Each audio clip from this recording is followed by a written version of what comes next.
So, um, the eighth house. Dun, dun, dun. So I wanted to talk about Mars. Yeah. And I'm gonna make this video like kind of personal. But I want to talk about Mars, the first house and the eighth house. And I have my North Node is in Aries.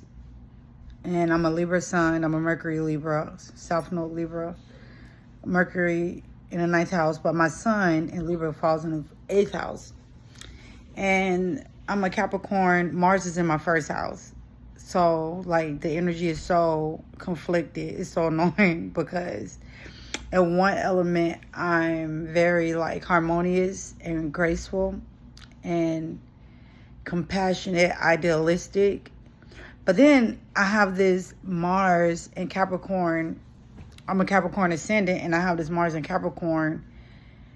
Mars could drop my ascendant. So this part of aspect of my personality is very confident and mysterious and quiet. And sometimes it, like, I don't know, it's such a contradiction. And then to make matters, like, even more complex, my moon is in Cancer.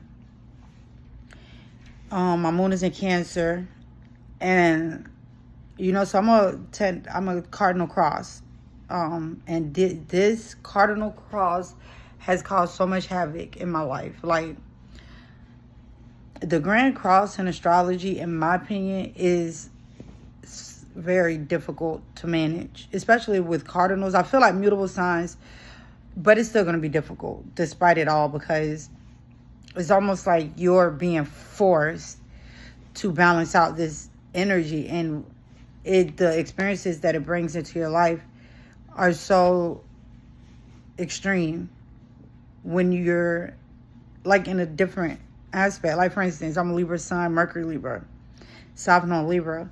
So I go and I build this life, and my relationships, like I've had like 2 major relationships in my life. One from like the time that I was basically in middle school up until, like, I keep saying like, up until I was about 19, 20. And that relationship ended very well.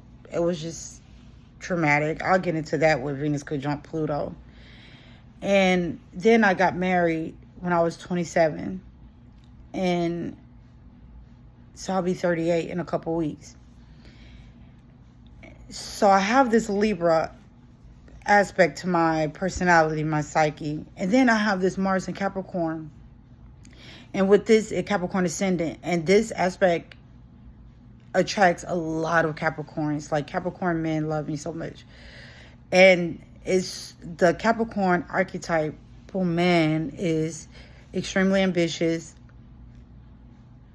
extremely goal-oriented. Many of them have grown up in families, neglectful childhood. So this is how they develop the ambition that they develop.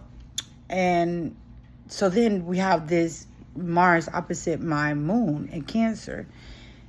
So within, I just have all these emotions, because the moon is also conjunct my descendant. So, oh my God. So any astrologers or any of you that's like well-versed in astrology, you see the complexity. And we all have complexity within our makeup. However, when you're managing cardinal energy and the luminaries, both of my luminaries are cardinal. And then I have the tough guy, Mars, in a cardinal sign. And then I have my North Node in another cardinal fiery Aries sign. So when I look at my life and I really understand astrology, it goes beyond, just reading astrology as a theoretic situation, or like kind of like psychology. I don't think that people are fully aware at just how real these aspects play out in experiences, because I think that as Americans, as Westerners, especially Americans, our thinking is extremely theoretic and abstract. Of course, thinking is theoretic and abstract, but what I mean is, it's hard for us to understand that the real life experience is what life is about. And it's almost like people are forgetting that. And people are not understanding the significance of real life experience. And this is something that astrology is. It is our experiences. So if you're a Libra sign, you will be playing a significant part of your life is going to be highlighted around your one-on-one relationships, your actions, how you see things. So that's your experience. And I'm harping on that because I don't think that people really understand, or I don't think that people really look at astrology like that. I think that people look at astrology as it's like some magical system that they just need an astrologer to tell them what to do, and then the magic will happen. And people aren't really understanding that. No, honey, the magic, the chart plays out every day. Those aspects, when that planet moves to the next degree, that is an entire experience. When it's Mars, it's going to be dealing with your intentions and your energy levels and your vigor.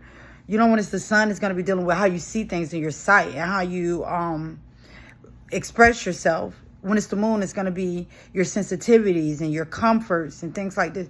These are real life experiences. These are not just, astrology is not just like some magical witchcraft that you go to an astrologer and they just tell you to go light a candle, sit up under the moon, and then just you're going to get that man. No, like astrology is like real life experiences. Of course, your rituals and things like that. We maintain practices for our well-being, for manifestation, things like that. But I'm talking about with astrology, without anything, you are your chart. You are your chart. A Libra is going to want to be in a relationship. I don't care. No amount of independent songs, no amount of, I don't need a man. A Libra is going to want a relationship, period. Man or female. That is the makeup of a Libra. That is your archetypical makeup, is to relate. So it's like, yeah. But anywho, I'm gone. Peace.